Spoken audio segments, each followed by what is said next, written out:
السلام علیکم ورحمۃ اللہ وبرکاتہ۔ الحمد للہ رب العالمین والصلاة والسلام علی سید الانبیاء والمرسلین وعلی آلہ واصحابہ اجمعین، اما بعد فاعوذ باللہ من الشیطان الرجیم، بسم اللہ الرحمن الرحیم۔ باب ما كان النبي صلى الله عليه وسلم يتخولهم بالموعظة والعلم كي لا ينفروا۔ حدثنا محمد بن يوسف قال أخبرنا سفيان عن الأعمش عن أبي وائل عن ابن مسعود قال كان النبي صلى الله عليه وسلم يتخولنا بالموعظة في الأيام كراهة السامة علينا۔ حاضرین محترم، حدیث مبارکہ کی ایک مختصر تشریح سماعت فرمانے سے قبل بارگاہ رسالت مآب صلی اللہ تعالیٰ علیہ وآلہ وسلم میں انتہائی ادب احترام اور خلوص و محبت کے ساتھ ہدیہ درود و سلام پیش کر لیں۔ پڑھیں اللہم صلی وسلم علی سیدنا مولانا محمد طب القلوب ودوائها وعافیت الابدان وشفائها ونور الابصار وضیائها وعلى آلہ وصحبہ وسلم تسلیما دائما ابدا۔ صحیح بخاری شریف جلد اول کتاب العلم کا یہ باب نمبر 11 ہے، جس میں باب کا ٹائٹل ہے، عنوان ہے ما کان النبی صلی اللہ علیہ وسلم یتخولہم بالموعظۃ والعلم کی لا ینفروا۔ حضور نبی کریم صلی اللہ تعالی علیہ وآلہ وسلم نصیحت اور علم کے لیے صحابہ کرام کی حفاظت اور رعایت کرتے تھے تاکہ وہ اکتا نہ جائیں۔ اس سے پیشتر ایمان کے متعلق اور ہمارے مقدس دین کے متعلق بہت سارے ابواب گزرے، جن میں آپ نے اس بات کو سمجھ لیا کہ ہمارا دین بڑا ہی مقدس دین ہے، اور ایمان کے متعلق بھی حدیثیں گزریں جن میں ایمان کو بڑی اہمیت دی گئی ہے۔ تو ایمان کے متعلق اور ہمارے مقدس دین کے متعلق جو بھی علم حاصل کرنا ہے، تو اس کے متعلق آج یہاں پر اس حدیث پاک میں ایک خاص عنصر، ایک خاص راز بیان کیا جا رہا ہے کہ علم دین حاصل کرنے میں یا علم دین پہنچانے میں اس بات کا لحاظ کیا جائے، اس بات کا خیال کیا جائے کہ لوگ اکتاہٹ محسوس نہ کریں۔ یہ ابھی جو بات کہی جا رہی ہے، اصل میں اس کا تعلق انسانی فطرت سے ہے۔ انسانی فطرت ہے کہ جب کوئی چیز بہت زیادہ اس کو دی جائے تو اس کی وجہ سے وہ ملول خاطر ہو جاتا ہے، اکتاہٹ محسوس کرنے لگتا ہے اور پریشان ہو جاتا ہے، اس لیے پھر اس کو چھوڑ دیتا ہے۔ یہ انسانی مزاج ہے، انسانی فطرت ہے۔ اب کسی کو بھی اگر، جیسے آج کل بچے بھی پڑھتے ہیں، تو بچوں کو اگر بہت زیادہ بار بار پڑھنے ہی میں بٹھا دیں گے، باقی اور کوئی کام نہیں، باقی کوئی ذمہ داری نہیں، باقی کوئی چیز نہیں، انٹرٹینمنٹ نہیں ہے، تو پھر وہ بچے اکتاہٹ محسوس کرتے ہیں، پھر پڑھائی سے ان کو نفرت ہونے لگتی ہے۔ جیسا کہ آج کل چل رہا ہے، بہت زیادہ بوجھ ہونے کی وجہ سے بھی بچے جو ہے وہ پڑھائی سے، تعلیم سے نفرت کرنے لگے ہیں۔ اتنی نفرت ہو رہی ہے کہ کیا یار بار بار پڑھنا ہی ہے۔ تو یہ انسانی فطرت ہے، انسانی مزاج ہے۔ لیکن دیکھیے، ہمارا دین دین فطرت ہے، ہمارا دین دین فطرت ہے، یعنی فطرت کے خلاف کوئی حکم نہیں دیا گیا، فطرت کے خلاف کوئی چیز نہیں دی گئی ہے، بلکہ ہماری فطرت کا بہت لحاظ کیا گیا ہے، فطرت کا خیال کیا گیا ہے۔ اب یہاں پر جو باب حضرت امام بخاری رحمۃ اللہ علیہ ذکر کر رہے ہیں کہ اللہ کے حبیب ہمارے آقا حضور تاجدار مدینہ صلی اللہ تعالی علیہ وسلم کی عادت کریمہ یہ تھی کہ صحابہ کرام کو جب دین کا علم سکھاتے تھے تو بس تھوڑا تھوڑا سکھاتے تھے تاکہ ان کو اکتاہٹ محسوس نہ ہو، اکتاہٹ نہ ہو، پریشان نہ ہو جائیں اور اس کی وجہ سے پھر دین سیکھنا ہی نہ چھوڑ دیں۔ اب آئیے اس سلسلے میں جو حدیث ہے وہ حدیث پاک سنیں. حدثنا محمد بن یوسف، حضرت امام بخاری رحمۃ اللہ علیہ روایت کرتے ہیں کہ ہم سے حدیث بیان کی محمد ابن یوسف نے. قال اخبرنا سفیان، انہوں نے کہا کہ ہمیں خبر دی سفیان ثوری نے. عن الاعمش، وہ حضرت اعمش سے. عن ابی وائل، وہ ابو وائل سے. عن ابن مسعود، انہوں نے حضرت عبداللہ ابن مسعود رضی اللہ عنہ سے روایت کی. قال کان النبی صلی اللہ علیہ وسلم یتخولنا بالموعظۃ فی الایام کراہۃ الصامۃ علینا، یعنی ہمارے آقا حضور سرور کائنات صلی اللہ تعالی وسلم دنوں میں نصیحت کرنے کے لیے ہماری اکتاہٹ کو ناپسند کرتے ہوئے ہماری رعایت فرماتے تھے. کون کہہ رہے ہیں؟ صحابی رسول حضرت عبداللہ ابن مسعود رضی اللہ عنہ یہ کہتے ہیں کہ ہمارے آقا حضور صلی اللہ تعالی وسلم جو نصیحت کرتے تھے تو اس کے لیے بھی آپ نے ایک دن، ہفتے میں ایک دن مقرر فرمایا تھا. جمعرات کا دن تھا کہ حضور صلی اللہ علیہ وسلم جمعرات کے دن صحابہ کو نصیحت فرماتے تھے. تو حضرت عبداللہ ابن مسعود ایک دوسری روایت میں بیان کرتے ہیں کہ ہم نے حضور صلی اللہ علیہ وسلم سے عرض کیا، یا رسول اللہ آپ کی نصیحتیں بہت اچھی لگتی ہیں اور علم کا ہمیں شوق بھی ہے، لہٰذا ہر دن آپ نصیحت کریں. ہوتا ہے جن کو شوق زیادہ ہوتا ہے وہ چاہتے ہیں کہ روز نصیحت ہو، روز ہم کو سیکھنے کا موقع ملے. جیسا کہ ہماری محفل کے حوالے سے بھی کچھ حضرات نے کہا کہ ہفتے میں ایک دن 2 دن کا یہ پروگرام ہوتا ہے، کاش یہ ہر دن ہو جائے. تو میں نے کہا یہی حدیث پاک اس وقت میں نے ذکر کی تھی کہ سرکار دو عالم صلی اللہ تعالی وسلم نے نصیحت کے لیے ہفتے میں ایک دن مقرر فرمایا تھا، ایک دن مقرر فرمایا تھا، اسی دن صحابہ کو نصیحت کرتے تھے.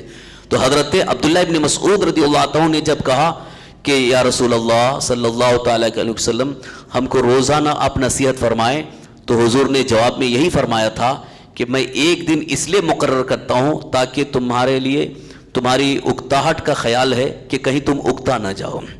دین کا علم تو کبھی ختم نہیں ہے، کم نہیں ہے، روز بیان کریں گے تب بھی کم ہے، لیکن تمہاری اکتاہٹ کا خیال کرتے ہوئے کہ کہیں تم اکتا جاؤ گے، پریشان ہو جاؤ گے، پھر یہ سوچو گے یار بار بار بہت زیادہ ہو گیا.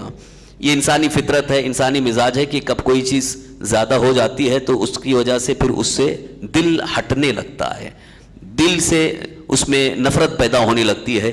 تو اس کا لحاظ کیا گیا ہے. تو حدیث مبارکہ سے ایک بہت اہم پیغام ہمیں یہ ملا کہ ہمارا دین دین فطرت ہے، یعنی ہمارے دین میں یہاں تک لحاظ کیا گیا کہ نصیحت کرنے کے لیے، دین کا علم سکھانے کے لیے اتنی رعایت کی گئی، اتنا خیال کیا گیا کہ اکتاہٹ محسوس نہ ہو. تو 2 چیزیں آج یہاں بیان کرنا چاہتا ہوں.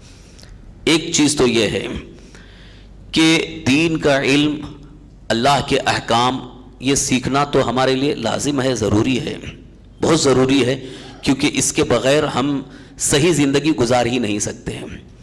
علم دین کے بغیر صحیح زندگی گزار نہیں سکتے. علم دین ضروری ہے. آپ کو ایک چھوٹی سی مثال دوں. اگر ہم کو استنجا کی ضرورت پیش آئی، ویسے تو ہر انسان کو استنجا کی ضرورت پیش آتی کیونکہ یہ حاجت طبعی ہے، ہر انسان کی طبعی حاجت ہے. استنجا کی ضرورت پیش آئی، استنجا کیے.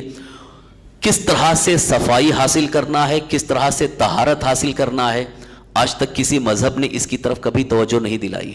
لیکن ہمارا مذہب اسلام ہے جس نے طہارت اور پاکیزگی کے چھوٹے چھوٹے باریک باریک مسائل کو بیان کر دیا گیا. کس طرح سے آپ کو پاکی حاصل کرنا ہے، کیونکہ پاکی کا انسان کی طبیعت سے، انسان کے مزاج سے اتنا گہرا تعلق ہے کہ جتنی زیادہ پاکی حاصل ہوگی اتنا ہی دل منور ہوتا ہے، جتنی زیادہ پاکی حاصل ہوگی اتنے ہی خیالات پاک ہوتے ہیں، اور جن کے خیالات پاک ہوتے ہیں ان کی زندگی اچھی ہوتی ہے، اور جن کے خیالات گندے ہوں گے ان کی زندگی ویسی ہی ہوتی ہے. اس لیے مذہب اسلام نے شریعت مصطفیٰ میں طہارت اور پاکیزگی کے لیے بہت زیادہ اہتمام کیا گیا. نجاست کو دور کرنے کا طریقہ کیا ہے، جسم سے نجاست کو دور کیسے کیا جائے، کپڑے سے نجاست کو دور کیسے کیا جائے، پاکی کیسے حاصل کریں. تو یہ دین کا علم حاصل کرنا اتنا ضروری ہے کہ اس کے بغیر ہم ایک اچھی زندگی، اسلامی زندگی گزار نہیں سکتے. تو اس کے لیے یہ بات یاد رکھیں کہ علم دین ہمیں حاصل کرنا ہے. جب موقع ملے جتنا موقع ملے علم دین حاصل کریں. یہ تو ہم نے آپ کے لیے ہفتے میں خاص طور پر 3 دن مقرر کیے. جمعرات کو ایک خاص نصیحت ہوتی ہے دلوں کی اصلاح، اور سنیچر کو چونکہ قرآن کریم کی تفسیر کا درس ہے، اتوار کو سنڈے کو یہ حدیث بخاری، حضرت امام بخاری رحمۃ اللہ علیہ نے جو حدیثیں جمع کیے ہیں ان کا درس ہے. تو اس میں سب میں بھی آپ کو دین کا علم ہی سکھایا جا رہا ہے. تفسیر میں بھی آپ کو علم دین حاصل ہو رہا ہے، حدیث میں بھی علم دین حاصل ہو رہا ہے. تو یہ علم دین حاصل کرنے کا ایک موقع آپ کو ملا ہے، تو اس میں آپ حاصل کریں، بہت اچھی بات ہے. لیکن اس کا خاص خیال رکھیں کہ اکتاہٹ محسوس نہ ہو، یعنی طبیعت میں ملول نہ ہو، رنجیدہ خاطر نہ ہو، دل میں نفرت نہ ہو، اتنا ہی حاصل کریں. اب اس سے ایک دوسری بات جو ایک اہم پیغام ہے پوری دنیا کے انسانوں کے لیے، کہ جو مذہب اسلام، جو شریعت مطہرہ اتنا لحاظ کر رہی ہوں، یعنی جس دین میں انسانوں کی طبیعت اور ان کی فطرت کا اتنا لحاظ کیا گیا ہو، تو کیا وہاں زور اور زبردستی کیا جا سکتا ہے؟ آج جو ہمارے مذہب اسلام پر ایک بہت بڑا الزام لگا کر، یا اسلام قبول کرنے والوں یا دین کی تبلیغ کرنے والوں پر ایک بہت بڑا پروپیگنڈا جو پھیلایا جا رہا ہے دھرم پرورتن کا، ابھی سوشل میڈیا پہ بہت زیادہ یہ باتیں گشت کر رہی ہیں کہ زبردستی مسلمان بنایا جا رہا ہے، زبردستی مسلمان بنایا جا رہا ہے. میں واضح انداز میں کہنا چاہتا ہوں، کوئی زبردستی مسلمان بناتا نہیں ہے، اور نہ کوئی جبرن اسلام قبول کرتا ہے.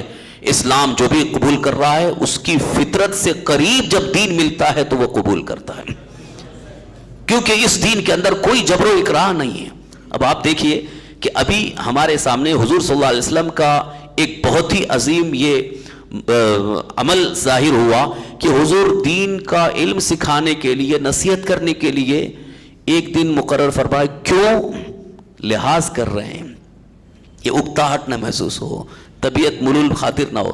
تو جس دین میں شریعت مطہرہ میں اتنا لحاظ کیا گیا ہو، وہاں جبر و اکراہ کا کوئی تصور ہی نہیں ہے، زبردستی ہونے کا تصور ہی نہیں ہے. اب آپ بھی یہاں الحمدللہ آئے ہیں، اللہ نے آپ کو توفیق دی ہے، کیا جبرن آپ کو بٹھایا گیا ہے؟ نہیں، بیٹھو، جاؤ گے تو مار دیں گے، کبھی جبر نہیں کیا گیا ہے، یہ آپ کا شوق ہے. اسی طرح سے آج دنیا میں کوئی بھی اسلام قبول کرتا ہے تو زبردستی اسلام کوئی قبول نہیں کرتا ہے، بلکہ وہ اپنے شوق سے اسلام قبول کرتا ہے.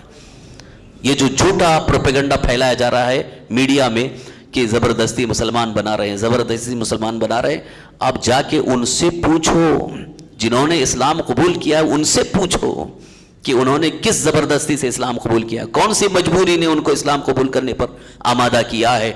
کوئی مجبوری سے نہیں، بلکہ انہوں نے دیکھا کہ حق تو یہی ہے جو اسلام کہتا ہے، حق یہی ہے جو اللہ اور اس کے رسول فرماتے ہیں. اللہ اور اس کے رسول کے فرمان کے آگے کس کا فرمان ہو سکتا ہے؟ اب یہاں پر ایک بات اور یہ ہمیں سمجھنا چاہیے کہ ہمارے دین میں جب اتنا لحاظ، اتنا خیال کیا گیا ہے، اور اس دین کو فطرت سے اتنا قرب اور تعلق ہے، تو اب آپ اندازہ لگائیں ایسا کیوں نہ ہو جبکہ اللہ نے ہمارے لیے جو رسول کا انتخاب فرمایا وہ ایسے رسول ہیں کہ اللہ تعالیٰ خود فرماتا ہے عزیز علیہ ما عنتم، تمہارا مشقت میں پڑنا ان پر گراں ہے، تمہاری تکلیف انہیں گوارا نہیں ہے، تمہارا مشقت میں پڑنا، تکلیف میں پڑنا حضور کو گوارا نہیں ہے. اتنے عالی رسول اللہ نے ہمیں عطا فرمائے، تو جو دین لے کر کے آئے وہ کتنا عالی ہوگا، جو دین لے کر کے آئے وہ کتنا بہتر ہوگا. وہ دین فطرت سے قریب ہے. آپ کو شاید یہ بھی معلوم ہوگا کہ سرکار دو عالم صلی اللہ تعالی وسلم مسجد نبوی شریف میں تشریف فرما تھے، صحابہ اکرام بیٹھے ہوئے ہیں. اچانک ایک دیہاتی جو گاؤں دیہات کے رہنے والے تھے، ابھی نو اسلام قبول کیے تھے، وہ آئے مسجد میں، آئے اور پیشاب کرنے لگے. آج اگر کوئی مسجد میں پیشاب کرنے لگے تو آپ کیا کرو گے؟ اس کو پکڑ کے مارنے جاؤ گے، دوڑاؤ گے؟ تو صحابہ کرام اس کو پکڑنے کے لیے دوڑ ہی رہے تھے، حضور صلی اللہ علیہ وسلم نے روک دیا، رک جاؤ. صحابہ کو حضور نے منع کیا، روکا، اس کو پیشاب کر لینے دو. اس نے مکمل طور پر استنجا کر لیا. اب سرکار دو عالم صلی اللہ علیہ وسلم نے ارشاد فرمایا جاؤ پانی لے آؤ. تو صحابہ کرام گئے، گھڑے اور اس میں ڈول میں پانی لے کے آئے, پانی بہا کر کے دھل دیا گیا. ان کو حضور قریب بٹھا کر کے ان کو حضور نے سمجھایا یہ مسجد اللہ کا گھر ہے, اس پہ پیشاب نہیں کیا جاتا, یہ نجاست کی جگہ نہیں ہے. اس طرح سے حضور نے ان کو سمجھایا تو ان کے سمجھ میں بات آ گئی. پھر صحابہ اکرام سے حضور نے فرمایا اگر آپ ان کو پکڑنے دوڑتے تو وہ ڈر کے مارے بھاگتے تو پوری مسجد اور نجاست کر دیتے, اور ساتھ ہی ساتھ یا تو پھر وہ روک لیتے. دیکھیے کتنی نازک بات حضور فرما رہے ہیں, اگر وہ روک لیتے تو اس کی وجہ سے ان کو جسمانی تکلیف ہوتی, ضرر کا باعث ہوتا. اس لیے میں نے کہا ان کو کر لینے دو, کیونکہ اب وہ پیشاب کر ہی چکے ہیں, تو اب روکنا ایک طرح سے ان کو جسمانی تکلیف پہنچانا ہے. چونکہ ابھی بھی وہ نو مسلم ہیں, ابھی ان کو معلوم نہیں, معلومات حاصل نہیں ہیں, اور وہ مسجد کے آداب سے واقف نہیں ہیں, اس لیے ان کو پھر سکھایا جائے. تو رسول کائنات صلی اللہ تعالی وسلم نے اس طرح سے دین سکھایا ہے, اس طرح سے حضور نے سمجھایا ہے, تب جا کر کے پوری دنیا کے کونے کونے تک دین پہنچا. جو لوگ کہتے ہیں کہ یہ دین زبردستی پھیلایا گیا ہے, معاذ اللہ رب العالمین, یہ ان کا جھوٹا پروپیگنڈا ہے, جھوٹا دعویٰ ہے. ابھی بھی آپ دین کے احکام اور مسائل کو سیکھنے اور پڑھنے کی کوشش کیجئے کہ کتنے آسان اور کتنے بہتر انداز میں اللہ کے حبیب سرور کائنات صلی اللہ علیہ وسلم نے ارشاد فرمایا. اب یہاں سے ایک اور پیغام اسی ضمن میں ہماری قوم کے لیے بھی میں پیش کرنا چاہتا ہوں کہ جب سرکار دو عالم صلی اللہ علیہ وسلم نے جو دین ہمیں پہنچایا, جو شریعت کے احکام یا علم ہم تک پہنچایا, اس میں اکتاہٹ کا لحاظ فرمائے کہ اکتاہٹ نہ ہو. تو یہی چیز ہمارے اندر بہت سارے معاملات میں, یعنی دیگر امور میں بھی ہونا چاہیے. اپنی اولاد کے معاملے میں یا گھر کے تمام معاملات میں اس کا خاص لحاظ کرنا چاہیے کہ کوئی ایسا کام ہم زبردستی کسی پر تھوپ نہ دیں کہ جس کی وجہ سے ان کے اندر اکتاہٹ ہو اور اس کی وجہ سے ان کے اندر نفرت پیدا ہو جائے. کیونکہ جب کوئی چیز زبردستی تھوپی جاتی ہے تو اس کی وجہ سے نفرت پیدا ہو جاتی ہے. ایک بہت ہی نازک بات یہ بھی عرض کر رہا ہوں جو آج ہمارے معاشرے میں ہے کہ میاں بیوی میں یا گھر کے اندر نفرت کیوں پیدا ہوتی ہے, نفرت کی وجہ کیا ہے, آپس میں نفرت کی وجہ کیا ہے. کئی وجوہات ہو سکتی ہیں, لیکن اس میں ایک وجہ جہاں تک میں دیکھ رہا ہوں اس کی ایک وجہ یہ ہوتی ہے کہ ایک عورت, ایک خاتون جب نکاح ہو کر کے گھر آتی ہے, سسرال میں آتی ہے, اس پر کبھی کبھی کاموں کا اتنا بوجھ ڈال دیا جاتا ہے کہ اس کے دل میں نفرت ہو جاتی ہے. کاموں کا بوجھ ڈالنے کی وجہ سے بھی نفرت ہوتی ہے. یہ اور بات ہے کہ کچھ تو ہیلے بہانے بازی کی وجہ سے کام نہیں کرتے, وہ الگ مسئلہ ہے. لیکن عام طور پر یہ بھی دیکھا گیا کہ ایک عورت ابھی ابھی آئی ہے یا سسرال میں آئی ہے تو اس کے اوپر کاموں کا اتنا بوجھ, صبح سے لے کر شام تک اسے کچن میں ہی رہنا ہے, کھانا پکانا ہے, کپڑے دھونا ہے, یہ کرنا ہے, وہ کرنا ہے. تو وہ کام کا بوجھ اتنا زیادہ ہو جاتا ہے کہ پھر وہ اس گھر سے نفرت کرنے لگتی ہے. پھر کبھی شوہر سے لڑائی ہوتی ہے, کبھی ساس سے لڑائی ہونے لگتی ہے. یہ اختلاف کا ایک بہت بڑا سبب بن رہا ہے. جب ہمارے آقا سرکار دو عالم صلی اللہ علیہ وسلم نے ہمارا اتنا لحاظ فرمایا ہے دین کے معاملے میں, تو ہمیں بھی اس کا خاص لحاظ رکھنا چاہیے کہ کوئی کام اتنا زیادہ نہ ڈالا جائے, بوجھ نہ ڈالا جائے کہ جس کی وجہ سے اس کے دل میں نفرت پیدا ہو جائے اور اس کی وجہ سے لڑائی جھگڑے کی نوبت آ جائے. تو یہ بھی کیونکہ معاشرتی معاملات بھی جو ہے ہمارے دین سے ہٹ کر کے نہیں ہے. کچھ لوگ یہ سمجھتے ہیں یہ دنیا کی بات ہے, یہ دین کی بات, تو دین کا مسئلہ الگ ہے, دنیا کا مسئلہ الگ ہے. ارے ہمارا دین آیا ہی ہے ہماری دنیا بنانے کے لیے, دنیاوی معاملات کو سنوارنے کے لیے ہے کہ جو بھی دنیاوی معاملات جو غیروں سے تمہارے یہاں آئے ہیں یا دوسروں کے طرز پر چل رہے ہیں اس کو مت دیکھو, بلکہ دین کے سانچے میں ڈھال کر کے دنیا بناؤ, پھر تمہیں دنیا میں بھی راحت ہے اور آخرت میں بھی راحت ہے. جو لوگ صرف اور صرف دین کو دین کی حد تک رکھتے ہیں اور دنیاوی معاملات میں دین کے سانچے میں ڈھالنے کی کوشش نہیں کرتے, ان کا معاملہ بڑا ہی خراب ہو رہا ہے. یہ آج گھروں کے اندر جو ماحول بگڑ رہے ہیں اس کی بہت بڑی وجہ یہی ہے کہ عبادت کا مطلب انہوں نے یہ سمجھا کہ صرف اور صرف مسجد میں عبادت ہے.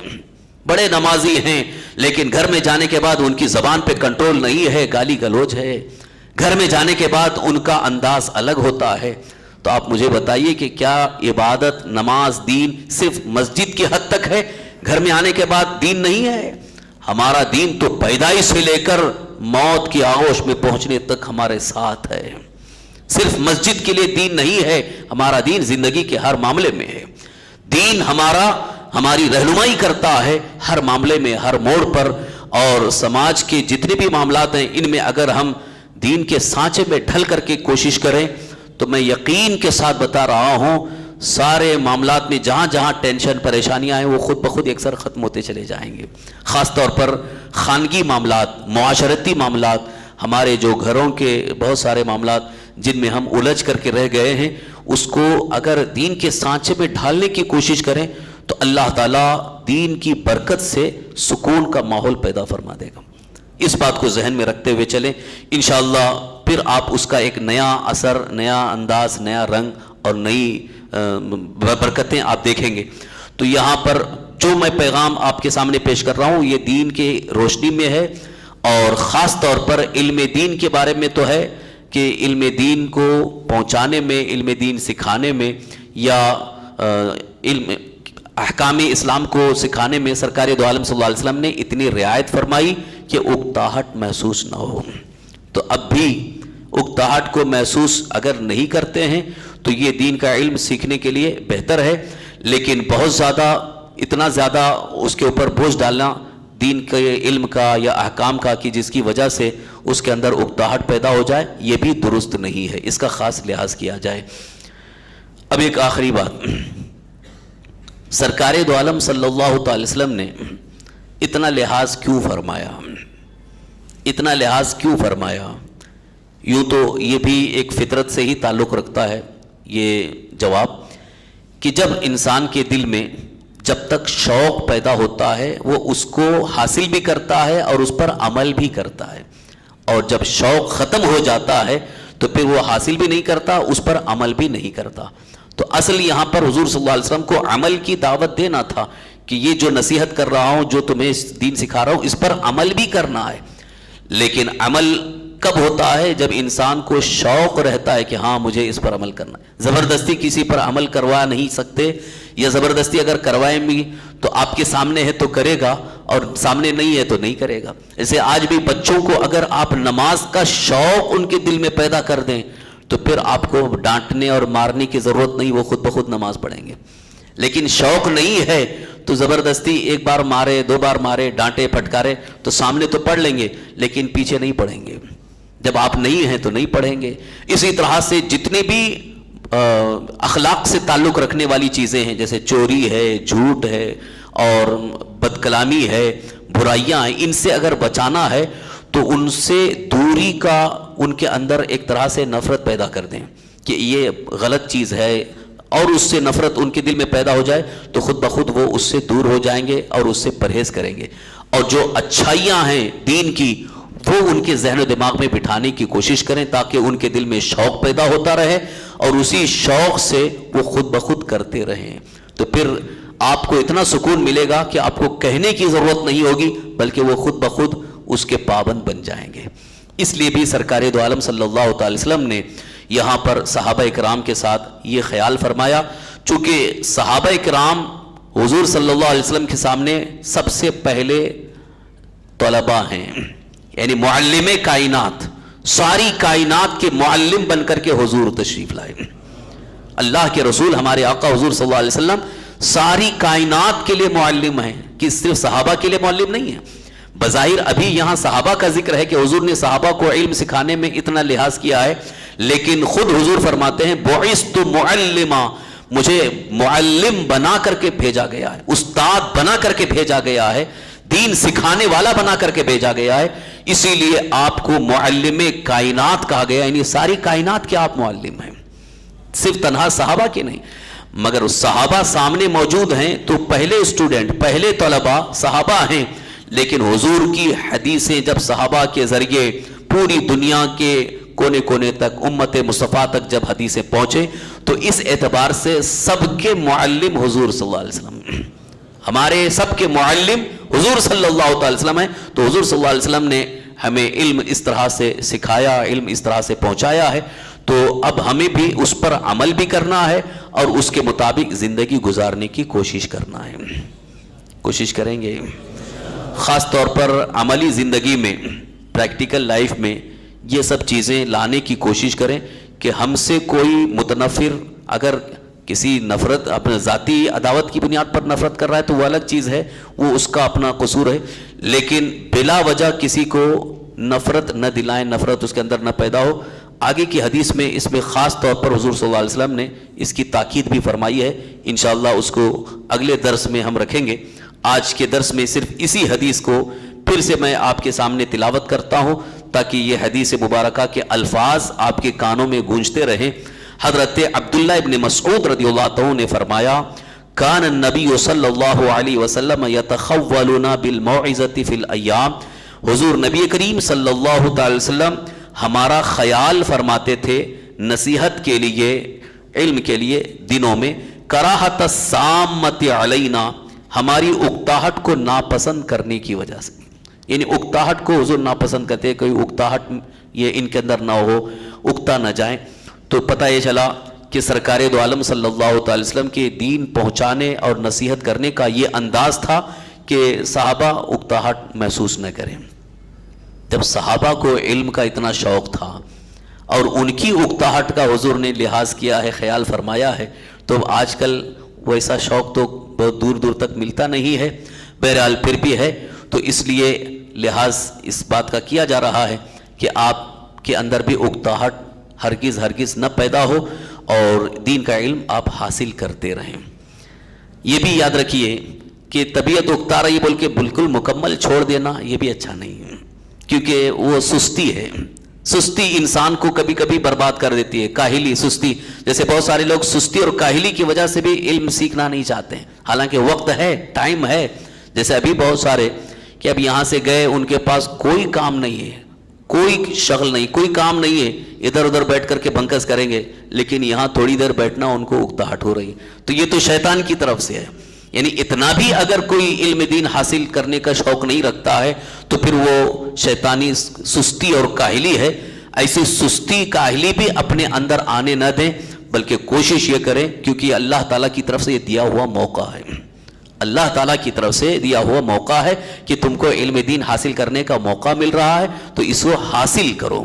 جیسا کہ ایک حدیث پاک میں حضور صلی اللہ علیہ وسلم نے بھی ارشاد فرمایا تمہیں اگر جنت کی کیاری میں چرنے کا موقع مل جائے تو چر لیا کرو. کتنا پیارا فرمان حضور رحمت عالم صلی اللہ علیہ وسلم کا ہے کہ جنت کی کیاری میں چرنے کا موقع مل جائے. چرنا تو جانوروں کے لیے ہوتا ہے، مگر حضور نے یہ تشبیہ، ایک مثال دی ہے کہ جس طرح اگر کسی کو جنت کی کیاری میں چرنے کا موقع مل جائے تو کیا چھوڑے گا؟ وہ تو سوچے گا کہ جنت کی کیاری سے میں جلدی چر لوں.